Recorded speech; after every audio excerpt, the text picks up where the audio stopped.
Hello and welcome to Chemistry Zone Digital. My name is Ankur Goyal and you are at the right place if you want to unlock your brain with the key to success in chemistry. Students, from today onwards, we are going to start a very important series based upon the fourth chapter of class 11th, which is chemical bonding and molecular structure. And believe me students, this chapter is not only important for class 11th, but it is very relevant with respect to various engineering and medical examinations. इस chapter से related बहुत सारे concepts, बहुत सारे questions different competitive exams में पूछे जाते रहते हैं. So students, first of all, before we go into the depth of this chapter, let me give you a brief summarization कि हमें इस चैप्टर में क्या क्या पढ़ना है, किस बारे में पढ़ना है. The chemical bonding and the molecular structure, as the name suggest, इस चैप्टर में हम हर बेसिक चीज regarding the chemical bonding and the structures of the compound पढ़ेंगे. यानी कि हम इस चैप्टर में पहले ये पढ़ेंगे कि what is a chemical bond, chemical bond होता क्या है, how can you define the term chemical bond. फिर हम ये भी पढ़ेंगे कि what is the cause behind the chemical bonding. जितने भी एलिमेंट्स हैं हमारे पास जो हमें अर्थ क्रस्ट में से मिले, वो अर्थ क्रस्ट में फ्री फॉर्म में तो नहीं मिले, वो सारे एलिमेंट अर्थ क्रस्ट में वेरियस कंबाइंड फॉर्म्स में in the forms of various minerals या ओर्स प्रेजेंट थे. तो ऑब्वियस सी बात है कि हमने उन्हें मेटलर्जिकल ऑपरेशन के थ्रू आइसोलेट करा, एलिमेंटल फॉर्म में लाए. तो ये फैक्ट है कि अगर नेचर में भी एलिमेंट फ्री फॉर्म में नहीं मिल रहा है, कंबाइंड फॉर्म में मिल रहा है, तो इट इंप्लाइज कि element exhibit a natural tendency to take part in chemical combination. तो we need to find out the reason behind this chemical combination कि कोई भी एलिमेंट केमिकल कॉम्बिनेशन में पार्टिसिपेट ही क्यों करता है. एंड मोस्ट इंपॉर्टेंटली हम ये भी पढ़ेंगे कि what are different type of chemical bonds. क्या आप लोगों ने जो मेजर दो टाइप के बॉन्ड्स पढ़े हैं, covalent bonds and ionic bonds, क्या वही दो बॉन्ड्स होते हैं या उनके अलावा भी वेरियस टाइप के बॉन्ड्स होते हैं. फिर हम ये भी पढ़ेंगे कि what are the processes involved in the formation of various type of chemical bonds. और फाइनली हम ये भी पढ़ेंगे कि जब एक बॉन्ड बन के तैयार हो जाता है, जब एक मॉलिक्यूल बन जाता है, तो वो मॉलिक्यूल क्या ज्योमेट्री, क्या शेप पजेस करता है और उस मॉलिक्यूल में सेंट्रल आइटम से सराउंडिंग एलिमेंट्स के बॉन्ड एंगल्स क्या होते हैं. तो let's start with the chapter. सबसे पहले we will discuss the definition of a chemical bond. पहले ये डिस्कस करते हैं स्टूडेंट्स कि केमिकल बॉन्ड क्या होता है. How can we define the term chemical bond. This is just a generalized definition. देखिए, जब मैं केमिकल बॉन्ड की डेफिनेशन आपसे डिस्कस कर रहा हूं तो मैं स्पेसिफिकली कोई आयनिक बॉन्ड या कोवेलेंट बॉन्ड की डेफिनेशन डिस्कस नहीं कर रहा. हम इन जनरल डेफिनेशन बता रहे हैं जो कोवेलेंट पे भी एप्लीकेबल हो जाए, आयनिक पे भी एप्लीकेबल हो जाए और जितने भी टाइप के बॉन्ड्स होते हैं सब पे एप्लीकेबल हो जाए. सो स्टूडेंट्स, ध्यान दीजिए, कैन वी से कि अ chemical bond is a force of attraction which is responsible to bind various atoms or ions together in a molecule. एक बार फिर से सुनिए. chemical bond is a force of attraction which is responsible to bind various atoms or ions together in a molecule. तो chemical bond की एक simple सी definition है कि chemical bond एक ऐसी फोर्स ऑफ अट्रैक्शन होती है जो वेरियस एटम्स को या वेरियस आयंस को एक साथ बाइंड करके रखने में हेल्प करती है इन अ मॉलिक्यूल. अब after the discussion of this definition, let's come to the main topic of this chapter, the starting topic. सबसे पहले हम ये फाइंड आउट करेंगे कि what is the cause of chemical bonding. Chemical bonding का cause क्या होता है, कोई भी एलिमेंट केमिकल बॉन्डिंग में पार्टिसिपेट क्यों करता है. तो ये याद रखिए, केमिकल बॉन्डिंग के कॉज को सबसे पहली बार एक्सप्लेन करा था लुईस ने. लुईस ने जब केमिकल बॉन्डिंग के कॉन्सेप्ट्स को स्टडी कर रहा था तो लुईस ने वेरियस एलिमेंट्स को एनालाइज करा एंड ही ऑब्जर्व्ड कि in the whole periodic table group 18 के जो एलिमेंट्स होते हैं, नोबल गैसेस, वो केमिकल बॉन्डिंग में पार्टिसिपेट नहीं करती. ही नोटिस्ड कि नोबल गैसेस की सारी गैसेस, नोबल गैस एलिमेंट्स की सारी गैसेस जो होती हैं वो इनर्ट होती हैं, वो केमिकल बॉन्डिंग में पार्टिसिपेट नहीं करती. सो उसने एनालाइज करा कि इन सारी नोबल गैसेस में ऐसा क्या है कि ये केमिकल बॉन्डिंग में पार्टिसिपेट नहीं करती. And he came to know, उसने सारी नोबल गैसेस में एक चीज कॉमन देखी. With the exception of helium, he observe कि सभी नोबल गैसेस की वैलेंस शेल में 8 इलेक्ट्रॉन्स अवेलेबल होते हैं. और जब उसने देखा कि सभी नोबल गैसेस की वैलेंस शेल में ऑलरेडी 8 इलेक्ट्रॉन्स अवेलेबल होते हैं, तो इसने इसे नाम दिया octet. And comparable to the inert nature of this noble gases, Lewis ने यह कंक्लूड करा कि बाकी सारे एलिमेंट्स ऑफ पीरियोडिक टेबल भी नोबल गैस जैसे बनना चाहते हैं. उसने कहा कि बाकी सारे एलिमेंट्स भी केमिकल बॉन्डिंग में तब तक पार्टिसिपेट करेंगे जब तक वो भी नोबल गैस की तरह अपनी वैलेंस शेल में 8 इलेक्ट्रॉन्स अटेन नहीं कर लेते। And once the element is able to attain a set of 8 electrons in its valence shell, जब कोई एलिमेंट अपनी वैलेंस शेल में 8 इलेक्ट्रॉन अटेन कर लेगा, ऑक्टेट अटेन कर लेगा, तो वो भी स्टेबल हो जाएगा और वो भी फर्दर केमिकल बॉन्डिंग में पार्टिसिपेट करना बंद कर देगा। तो the very first reason behind the chemical bonding was given by Lewis in terms of its octet rule. पहला रीजन हमें लुईस ने दिया, by Lewis, octet rule. Octet rule simply states that any element takes part in chemical bonding in order to attain a set of 8 electron in its valence shell, और हम simply कह सकते हैं कि कोई भी एलिमेंट केमिकल बॉन्डिंग में इसलिए पार्टिसिपेट करता है because it tends to attain the nearest noble gas configuration. अब स्टूडेंट्स ये याद रखिएगा कि इनिशियली जब लुईस का ऑक्टेट रूल आया तो इट वाज वाइडली एक्सेप्टेड। हमने उस वक्त वेरियस एलिमेंट्स पे इसे अप्लाई कर देखा and we found it to be true. हमने ये देखा कि it hold goods over most of the elements जो भी हमने उस वक्त स्टडी करे। लेकिन with the passage of time, with the discovery of new elements from earth crust and with the formation of newer bonds and newer compounds, हमें gradually इस Lewis के ऑक्टेट रूल के कुछ एक्सेप्शंस भी देखने को मिले। टाइम के साथ साथ हमने बहुत सारे ऐसे एलिमेंट्स देखे जो केमिकल बॉन्डिंग में पार्टिसिपेट तो करते थे लेकिन ऑक्टेट रूल फॉलो नहीं करते थे। कुछ कंपाउंड्स ऐसे देखे गए जिसमें सेंट्रल एटम ऑक्टेट के बियॉन्ड निकल गया लेकिन फिर भी वो स्टेबल था। कुछ कंपाउंड्स ऐसे देखे गए जिनमें सेंट्रल एटम ऑक्टेट तक पहुंचा ही नहीं, ऑक्टेट से कम इलेक्ट्रॉन रहे, फिर भी वो स्टेबल थे। और कुछ कंपाउंड्स ऐसे भी देखे गए जिनमें सेंट्रल एटम ने ऑक्टेट नहीं बल्कि ड्यूप्लेट पूरा करा लेकिन फिर भी केमिकल बॉन्डिंग में पार्टिसिपेट करा। तो इसका मतलब with the passage of time जब हमने बहुत सारे exceptions to the octet rule देखे तो हमें लगा कि लुईस के ऑक्टेट रूल में कुछ लिमिटेशन है। लुईस का ऑक्टेट रूल गलत नहीं है, लेकिन लुईस का octet rule is not a universal criteria behind chemical bonding. ऐसा नहीं है कि सारे एलिमेंट केमिकल बॉन्डिंग में सिर्फ लुईस का ऑक्टेट रूल फॉलो करने के लिए ही पार्टिसिपेट करते हैं। जो एलिमेंट ऑक्टेट रूल फॉलो करने के लिए पार्टिसिपेट कर रहे हैं उनमें तो हम कह सकते हैं कि लुईस की अप्रोच एप्लीकेबल है, लेकिन जो एलिमेंट्स ऑक्टेट नहीं पूरा कर रहे और फिर भी केमिकल बॉन्डिंग में पार्टिसिपेट कर रहे हैं, डेफिनेटली वो लुईस के ऑक्टेट रूल की वजह से तो पार्टिसिपेट नहीं कर रहे ना, उनमें डेफिनेटली कोई और रीजन होगा। तो ये याद रखिए, the second reason behind chemical bonding according to the modern day concept of chemical bonding, हम दूसरा रीजन जो आज प्रिज्यूम करते हैं केमिकल बॉन्डिंग में पार्टिसिपेट करने का, वो है the tendency to attain lowest energy state in order to maximize its stability. कोई एलिमेंट अपना ऑक्टेट पूरा करे या ना करे, but the fact is that कि हर एलिमेंट केमिकल बॉन्डिंग में तो इसीलिए पार्टिसिपेट करता है क्योंकि वो अपने आप को स्टेबल बनाना चाहता है, और स्टेबल बनने का तरीका होता है कि अपनी एनर्जी को मिनिमाइज कर देना। सो मॉडर्न डे अप्रोच ये बताती है the second reason behind chemical bonding is the tendency to attain the lowest energy state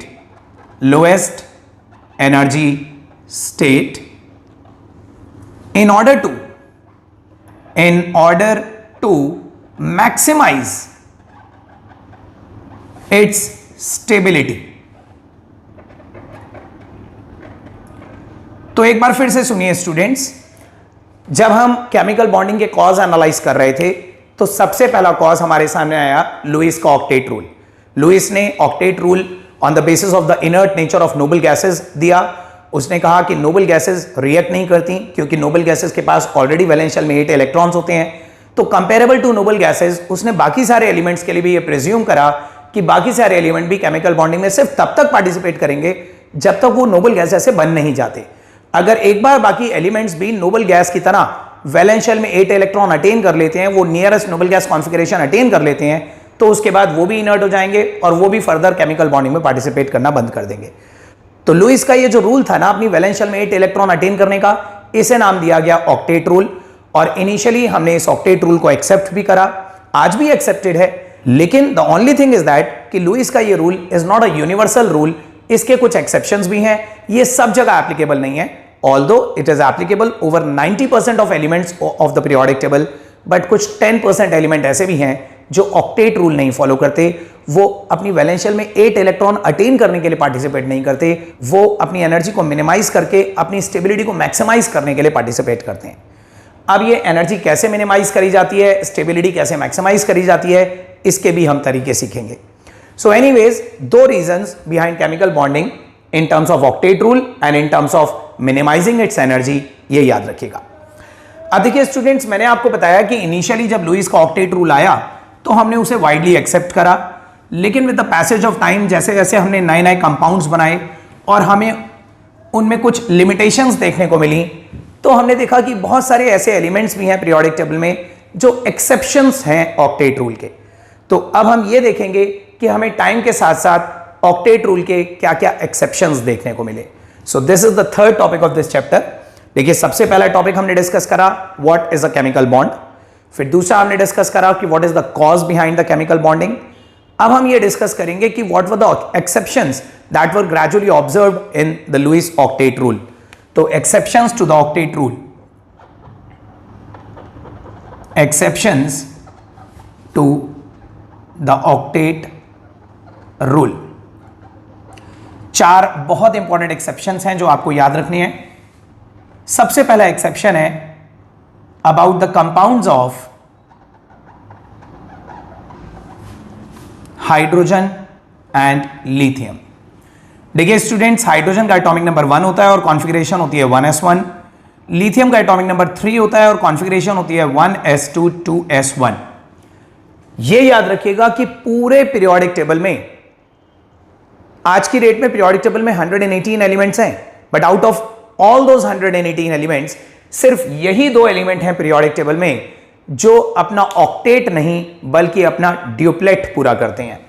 duplet यानी कि ये अपनी वैलेंस शेल में 8 इलेक्ट्रॉन्स नहीं बल्कि अपनी वैलेंस शेल में 2 इलेक्ट्रॉन्स अटेन करके nearest noble gas configuration of helium attain करने की कोशिश करते हैं। हीलियम का एटॉमिक नंबर होता है 2 और कॉन्फ़िगरेशन होती है 1s2। तो ये दोनों एलिमेंट ऑक्टेट पूरा करना इनके लिए पॉसिबल नहीं होता, ये दोनों एलिमेंट तो ड्यूप्लेट पूरा करते हैं और हीलियम जैसी नोबल गैस वाली कॉन्फ़िगरेशन को अटेन करने की कोशिश करते हैं। जैसे फॉर एग्जांपल हाइड्रोजन का केस कंसीडर करिए। हाइड्रोजन के पास वैलेंस शेल 1 है, first shell is the valence shell, और आप देख सकते हैं फर्स्ट शेल में सिर्फ s सब शेल होती है और s सब शेल के अंदर सिर्फ 2 इलेक्ट्रॉन आते हैं। तो ये याद रखिएगा, हाइड्रोजन के पास तो वैलेंस शेल में जगह ही नहीं है 8 इलेक्ट्रॉन अकोमोडेट करने की, तो वो तो ऑक्टेट पूरा कर ही नहीं सकता। हाइड्रोजन जब भी किसी के साथ शेयरिंग में पार्टिसिपेट करता है या किसी मेटल के साथ कंबाइन होकर आयनिक बॉन्ड फॉर्मेशन में पार्टिसिपेट करता है, तो वो 1 इलेक्ट्रॉन अटेन करके अपना ड्यूप्लेट पूरा करता है। फॉर एग्जाम्पल, अगर हम कंसिडर करते हैं से वाटर। अब वाटर में देखिए स्टूडेंट्स, ऑक्सीजन के पास वैलेंस 6 इलेक्ट्रॉन्स होते हैं, 1 2 3 4 5 6। ऑक्सीजन के पास 6 इलेक्ट्रॉन है, it just need 2 more electron to complete its octet. तो ये ऑक्सीजन क्या करता है, एक इधर हाइड्रोजन के साथ और एक इधर हाइड्रोजन के साथ शेयर कर लेता है। ऐसा करने से आप देख सकते हैं कि ऑक्सीजन ने तो अपना ऑक्टेट पूरा करा, लेकिन हाइड्रोजन ने अपना ड्यूप्लेट ही पूरा करा। हाइड्रोजन ने हीलियम की नोबल गैस कॉन्फ़िगरेशन अटेन करी। तो हम कह सकते हैं कि वाटर में hydrogen is not following the octet rule, although oxygen is following the octet rule, लेकिन हाइड्रोजन अपने कभी भी किसी कंपाउंड में ऑक्टेट रूल फॉलो नहीं करता। ऐसे ही एक और एग्जांपल देखिए, हाइड्रोजन का अमोनिया। अमोनिया में नाइट्रोजन के पास स्टूडेंट्स वैलेंस 5 इलेक्ट्रॉन्स होते हैं, 1 2 3 4 5। और अगर ये नाइट्रोजन अपने 5 में से 3 इलेक्ट्रॉन, देखो नाइट्रोजन के पास 5 इलेक्ट्रॉन है, तो it just need 3 more electron to complete set octet. अपना ऑक्टेट पूरा करने के लिए नाइट्रोजन को 3 और इलेक्ट्रॉन चाहिए। तो नाइट्रोजन क्या करेगा, अपने 3 अनपेयर्ड इलेक्ट्रॉन एक एक हाइड्रोजन के साथ शेयर कर लेगा।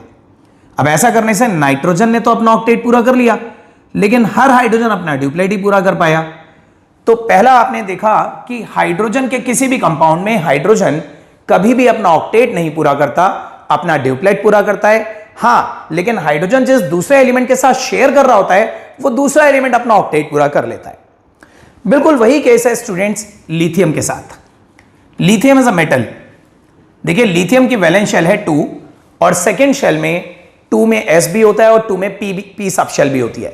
ऑल्दो सेकेंड शेल में 8 इलेक्ट्रॉन आ तो सकते हैं, लेकिन ये याद रखिएगा अपनी वैलेंस शेल में 8 इलेक्ट्रॉन अटेन करने के लिए लिथियम को 7 इलेक्ट्रॉन और गेन करने पड़ेंगे। इसके पास एक इलेक्ट्रॉन है, अगर ये अपनी अगली वाली नोबल गैस कॉन्फ़िगरेशन नियॉन तक पहुंचना चाहता है, 2s2 2p6 बनना चाहता है, तो इसे 7 इलेक्ट्रॉन और गेन करने पड़ेंगे। बट ये याद रखिएगा स्टूडेंट्स, 7 इलेक्ट्रॉन गेन करना is never energetically possible for any element, क्योंकि पहला इलेक्ट्रॉन गेन करने में तो इलेक्ट्रॉन गेन एंथैल्पी रिलीज होती है, लेकिन उसके बाद जब आगे के इलेक्ट्रॉन और गेन करे जाते हैं तो फर्दर इलेक्ट्रॉन गेन करने में एनर्जी देनी पड़ती है स्टूडेंट्स। क्योंकि आप देखिए, जस्ट इमेजिन करो, लिथियम सपोज कीजिए न्यूट्रल है, आपने समहाउ इसे पहला इलेक्ट्रॉन दे दिया, ये नेगेटिव बन गया। अब आप इस नेगेटिव को एक और इलेक्ट्रॉन दोगे तो नेगेटिव नेगेटिव में रिपल्शन होगा, रिपल्शन के अगेंस्ट आपको एक इलेक्ट्रॉन और देना पड़ेगा। फिर मान लीजिए आपने जबरदस्ती दूसरा इलेक्ट्रॉन भी दे दिया, 2 नेगेटिव बन गया। अब इस 2 नेगेटिव में तीसरा इलेक्ट्रॉन दोगे तो और ज्यादा रिपल्शन होगा। तो 7 इलेक्ट्रॉन गेन करना तो कभी भी किसी एलिमेंट के लिए एनर्जेटिकली पॉसिबल नहीं होता। तो ये याद रखिएगा, लिथियम 7 इलेक्ट्रॉन गेन तो नहीं करेगा। And moreover it is a metal, metal तो इलेक्ट्रो पॉजिटिव होते हैं, they have a tendency to lose electron. तो ये याद रखिएगा, लिथियम के लिए ज्यादा बेटर है कि रेदर देन गेनिंग 7 इलेक्ट्रॉन, क्यों ना ये वाला एक इलेक्ट्रॉन भी लूज कर दिया जाए। अगर ये 2s का भी एक इलेक्ट्रॉन लूज कर देता है तो 1s2 अटेन कर लेता है, ये भी हीलियम जैसी कॉन्फ़िगरेशन अटेन कर लेता है और ये भी अपना ड्यूप्लेट पूरा करता है। तो फॉर एग्जांपल LiCl में लिथियम अपना एक इलेक्ट्रॉन निकाल के क्लोरीन को दे देता है, और क्लोरीन के पास ऑलरेडी 7 इलेक्ट्रॉन्स थे, एक इलेक्ट्रॉन लिथियम से क्लोरीन में चला गया तो क्लोरीन का ऑक्टेट पूरा हो गया और लिथियम का ड्यूप्लेट पूरा हो गया।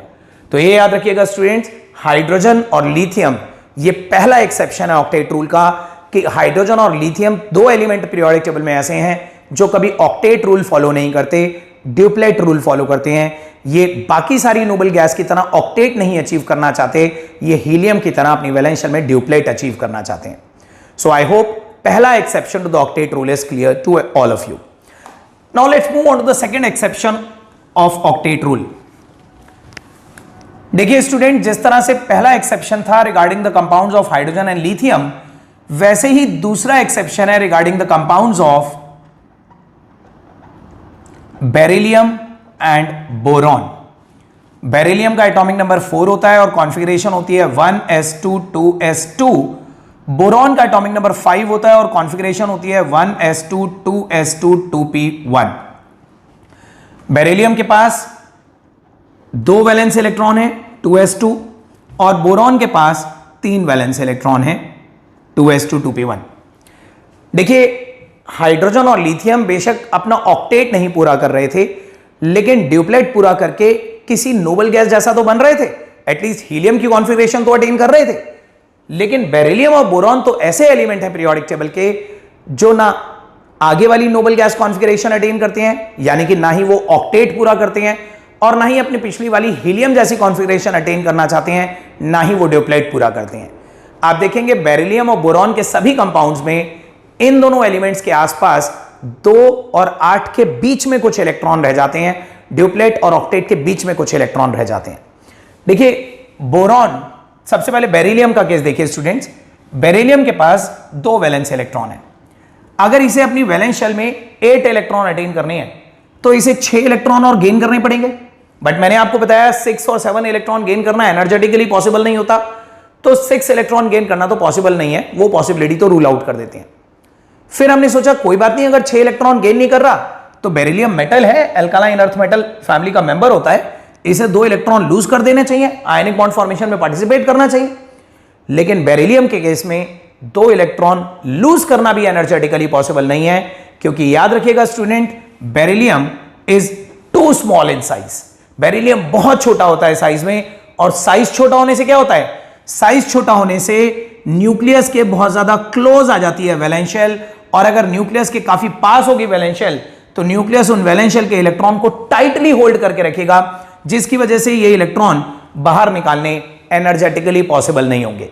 तो बेरिलियम के इलेक्ट्रॉन्स इतना टाइटली हेल्ड होते हैं कि ना वो इलेक्ट्रॉन लूज कर पाता है, ना वो एनर्जेटिकली 6 इलेक्ट्रॉन गेन कर पाता है, तो ना वो ऑक्टेट अटेन कर पाता है, ना ड्यूप्लेट अटेन कर पाता है। उसे तो मजबूरी में अपने 2 इलेक्ट्रॉन के साथ 2 इलेक्ट्रॉन शेयर करने पड़ते हैं। For example BeCl2 is a covalent compound, जिसमें बेरिलियम अपने 2 इलेक्ट्रॉन 2 क्लोरीन के साथ शेयर करता है।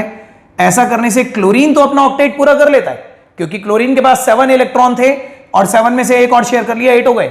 लेकिन बेरिलियम अपने आसपास सिर्फ 4 ही इलेक्ट्रॉन अटेन कर पाया।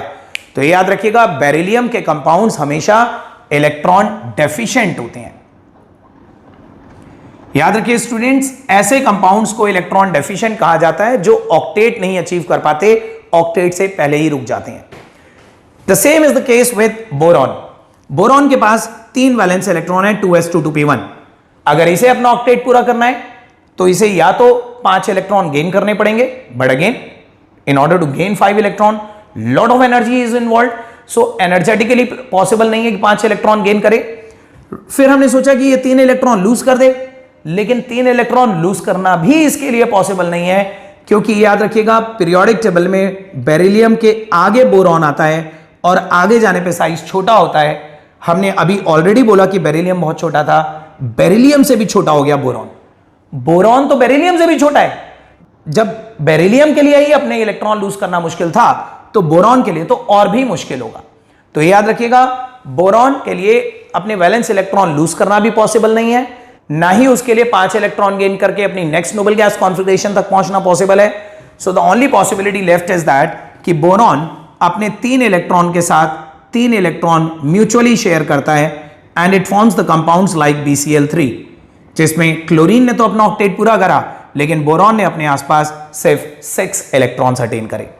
तो ये याद रखिएगा स्टूडेंट, बेरिलियम और बोरॉन के किसी भी कंपाउंड में ना ड्यूप्लेट पूरा होता है ना ऑक्टेट पूरा होता है। बेरिलियम के हर कंपाउंड में ये 4 वैलेंस इलेक्ट्रॉन और बोरॉन के हर कंपाउंड में ये 6 वैलेंस इलेक्ट्रॉन अटेन कर पाता है, और इसीलिए इनके कंपाउंड्स को इलेक्ट्रॉन डेफिशिएंट कहा जाता है।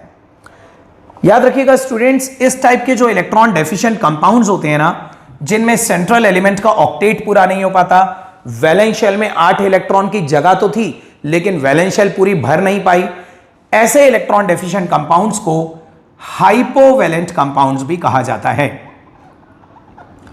देखिए स्टूडेंट्स, आप लोगों ने ये टर्म्स सुनी होंगी, हाइपो एंड हाइपर। हाइपो का मतलब होता है डेफिशिएंट और हाइपर का मतलब होता है एक्सेस। जब कोई चीज एक्सेस में होती है, बहुत ज्यादा होती है, तो हम बोलते हैं वो हाइपर हो गई, और जब कोई चीज कम हो जाती है, डेफिशिएंट हो जाती है, तो वो हाइपो हो गई। तो इलेक्ट्रॉन डेफिशिएंट कंपाउंड्स को हाइपोवैलेंट कंपाउंड्स भी कहा जाता है, क्योंकि इन कंपाउंड्स में जो सेंट्रल एटम है उसकी वैलेंस शेल इलेक्ट्रॉन डेफिशिएंट है, वैलेंस शेल में 8 से कम इलेक्ट्रॉन रह गए। तो अगर आपसे कभी एग्जाम में पूछा जाए कि give some examples of hypovalent compounds, तो आप BeCl2 एंड BCl3 जैसे एग्जांपल्स दे सकते हैं। Now let's move on to the third exception to this octet rule. पहला एक्सेप्शन मैंने आपको बताया regarding the compounds of hydrogen and lithium. दूसरा एक्सेप्शन मैंने आपको बताया regarding the compounds of beryllium and boron. तीसरा एक्सेप्शन है रिगार्डिंग द कंपाउंड्स ऑफ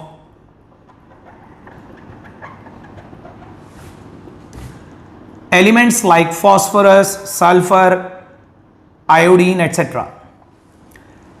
याद रखिएगा, जहां पीरियोडिक टेबल में हमारे पास बेरिलियम और बोरॉन जैसे एलिमेंट्स होते हैं जो ऑक्टेट तक भी नहीं पहुंच पाए, ऑक्टेट से पहले ही रह गए, वहीं दूसरी तरफ हमारे पास कुछ ऐसे भी एलिमेंट्स होते हैं जो ऑक्टेट से आगे निकल गए।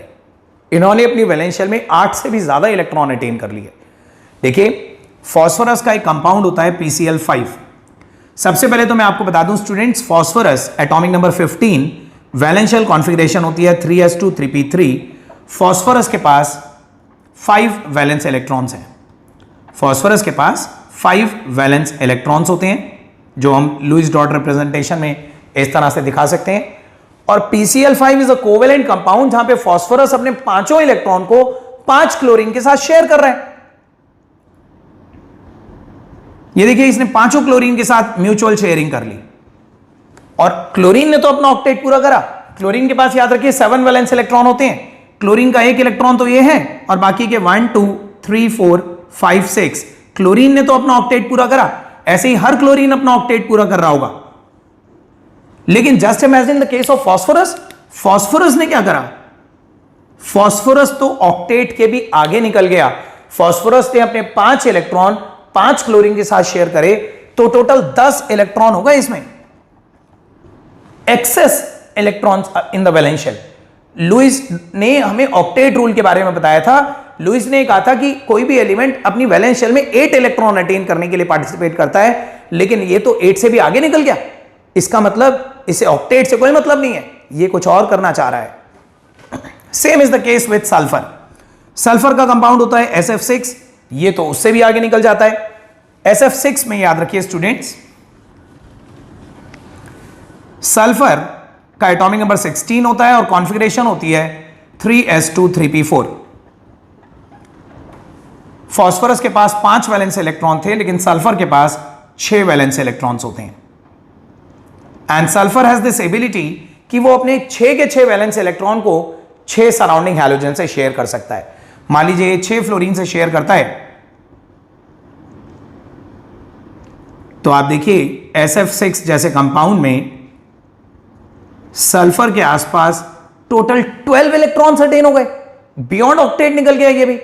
और फ्लोरीन ने अपना ऑक्टेट पूरा कर लिया। हर फ्लोरीन के पास 7 वैलेंस इलेक्ट्रॉन थे, 7 में से एक उसने सल्फर के साथ शेयर करा, तो फ्लोरीन का तो ऑक्टेट पूरा हुआ। ऐसे हर फ्लोरीन का ऑक्टेट पूरा हुआ है, लेकिन सेंट्रल एटम सल्फर, इसका ऑक्टेट पूरा नहीं हुआ। इनफैक्ट ऑक्टेट पूरा तो हुआ, उसके आगे निकल गया, ये बियॉन्ड ऑक्टेट निकल गया। तो फास्फोरस जब कंपाउंड बना रहा है PCl5 जैसे कंपाउंड, तो वो 10 इलेक्ट्रॉन अटेन कर रहा है। SF6 सल्फर अपने वैलेंस शेल में 12 इलेक्ट्रॉन अटेन कर रहा है। IF7 आयोडीन का एक बहुत इंपॉर्टेंट कंपाउंड होता है, आयोडीन हेप्टाफ्लोराइड। इसमें आप देखेंगे आयोडीन अपनी वैलेंस शेल में 14 इलेक्ट्रॉन अटेन कर लेता है। आयोडीन की कॉन्फ़िगरेशन होती है 5s2 5p5। इसकी वैलेंस शेल में 7 इलेक्ट्रॉन्स होते हैं। अब देखिए, अगर आयोडीन के पास वैलेंस शेल में 7 इलेक्ट्रॉन्स हैं, 1 2 3 4 5 6 7, और IF7 is a covalent compound जिसमें आयोडीन ने अपने 7 के 7 वैलेंस इलेक्ट्रॉन 7 फ्लोरीन के साथ शेयर कर लिए। और जस्ट इमेजिन, अगर ये 7 के 7 इलेक्ट्रॉन 7 फ्लोरीन के साथ शेयर कर रहा है, तो आयोडीन के आसपास टोटल 14 इलेक्ट्रॉन्स अटेन हो गए इसकी वैलेंस शेल में। ऑल्दो हर फ्लोरीन ने अपना ऑक्टेट पूरा करा, फ्लोरीन तो ऑक्टेट पे रुक गया, लेकिन आयोडीन ऑक्टेट पे नहीं रुका, वो ऑक्टेट से भी आगे जाता रहा, 14 इलेक्ट्रॉन अटेन करने के बाद रुका। तो अगर लुईस का ऑक्टेट रूल सही था कि कोई भी एलिमेंट केमिकल बॉन्डिंग में इसलिए ही पार्टिसिपेट करता है क्योंकि वो अपना ऑक्टेट पूरा करना चाहता है, तो डेफिनेटली एक क्वेश्चन है राइज होता है कि ये एलिमेंट्स क्या करना चाहते हैं, ये ऑक्टेट पे क्यों नहीं रुके, ये ऑक्टेट से आगे क्यों निकलते चले गए। So this is the third exception to the octet rule.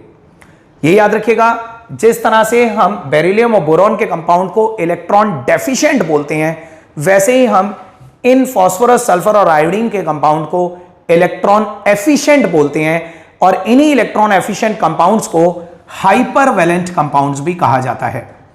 हाइपरवैलेंट, तो ये बहुत इंपॉर्टेंट है, याद रखिएगा स्टूडेंट्स, ये तीनों compounds are the examples of hypervalent compounds. Hypervalent compounds वो होते हैं जिनमें सेंट्रल एलिमेंट का एक्सपैंडेड ऑक्टेट होता है। ये भी एक बहुत इंपॉर्टेंट टर्म है स्टूडेंट्स, याद रखिएगा, एक्सपैंडेड ऑक्टेट।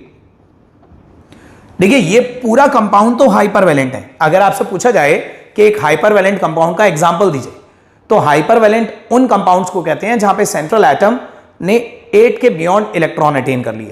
तो ये पूरा कंपाउंड तो हाइपरवैलेंट है, लेकिन इस हाइपरवैलेंट कंपाउंड में सेंट्रल एलिमेंट का एक्सपैंडेड ऑक्टेट है, सराउंडिंग एलिमेंट का एक्सपैंडेड ऑक्टेट नहीं है। क्लोरीन, फ्लोरीन और ये फ्लोरीन, ये बियॉन्ड ऑक्टेट नहीं गए, लेकिन जो सेंट्रल एटम है फास्फोरस, सल्फर और आयोडीन, ये सेंट्रल एटम ये बियॉन्ड ऑक्टेट चले गए। तो ये पूरा कंपाउंड हाइपरवैलेंट है, और इस कंपाउंड में जो सेंट्रल एटम है वो एक एक्सपेंडेड ऑक्टेट पजेस करता है। सो एक्सपेंडेड ऑक्टेट का मतलब है अगर कोई एलिमेंट अपनी वैलेंस शेल में 8 से ज्यादा इलेक्ट्रॉन अटेन कर ले तो हम बोलते हैं उसका ऑक्टेट एक्सपैंडेड हो गया। So this was the third exception to the octet rule. And the fourth exception to the octet rule, fourth exception तो ऐसा एक्सेप्शन है ऑक्टेट रूल का जिसने the very basis, the very foundation of the octet rule को ही shatter कर दिया। ये याद रखिए, लुईस ने अपना ऑक्टेट रूल क्या देखकर दिया था? लुईस ने अपना ऑक्टेट रूल नोबल गैसेस की स्टेबिलिटी को देखकर दिया था। लुईस ने देखा कि नोबल गैसेस के पास वैलेंस शेल में 8 इलेक्ट्रॉन अटेन होते हैं और वो रिएक्ट नहीं करती, तो उन्हीं से कंपेयर करते हुए लुईस ने हमें बताया कि बाकी सारे एलिमेंट भी 8 इलेक्ट्रॉन अटेन करने के लिए ही केमिकल बॉन्डिंग में पार्टिसिपेट कर रहे हैं। और जिस वक्त लुईस ने अपना ऑक्टेट रूल दिया था ना स्टूडेंट्स, उस वक्त नोबल गैसेस एक्चुअली इनर्ट थी, नोबल गैसेस के हमारे पास कोई कंपाउंड्स नोन नहीं थे। लेकिन with the passage of time आज की डेट में तो ये देखा गया है कि even certain noble gases are known to take part in chemical bonding. Noble gases के भी कंपाउंड्स आज की डेट में अवेलेबल हैं, जैसे XeF2, XeF4, ठीक है। ज़ीनॉन के तो बहुत सारे कंपाउंड्स अवेलेबल हैं, XeOF4, XeO2F2। तो नोबल गैसेस के आज की डेट में बहुत सारे कंपाउंड्स अवेलेबल हैं। नोबल गैस जिनका ऑक्टेट ऑलरेडी पूरा होता है, जिनके वैलेंस शेल में ऑलरेडी 8 इलेक्ट्रॉन होते हैं, अगर वो भी केमिकल बॉन्डिंग में पार्टिसिपेट कर रही हैं तो डेफिनेटली अपनी वैलेंस शेल में 8 इलेक्ट्रॉन अटेन करना is not the only criteria behind chemical bonding, there has to be some other criteria as well. हम ये नहीं कह रहे कि लुईस का ऑक्टेट रूल गलत है, बट हम सिर्फ ये कह रहे हैं कि ये रूल यूनिवर्सल रूल नहीं है। यूनिवर्सल इन द सेंस कि ये 100% ऑफ एलिमेंट्स पे एप्लीकेबल होने वाला रूल नहीं है। Although majority of element Lewis के इस ऑक्टेट रूल को फॉलो करते हैं, लेकिन कुछ एलिमेंट ऐसे भी हैं जो इस ऑक्टेट रूल की वजह से नहीं, किसी और रीजन से केमिकल बॉन्डिंग में पार्टिसिपेट करते हैं। सो स्टूडेंट्स, आज के सेशन में मैंने आपको बहुत ही बेसिक सी चीजें पढ़ाई। सबसे पहले हमने ये पढ़ा कि what is a chemical bond, how can you define the term chemical bond. फिर हमने ये पढ़ा कि what is the cause behind the chemical bonding, और जो हमें पहला कॉज मिला ऑक्टेट रूल का, हमने उस पहले कॉज की लिमिटेशंस, उसके एक्सेप्शंस देखे। So students, that's it for today. आज के इस सेशन में हम इतना ही कवर करेंगे, बट अपने नेक्स्ट अपकमिंग सेशन में we will start with the discussion of various type of chemical bonds. Thank you and have a great day.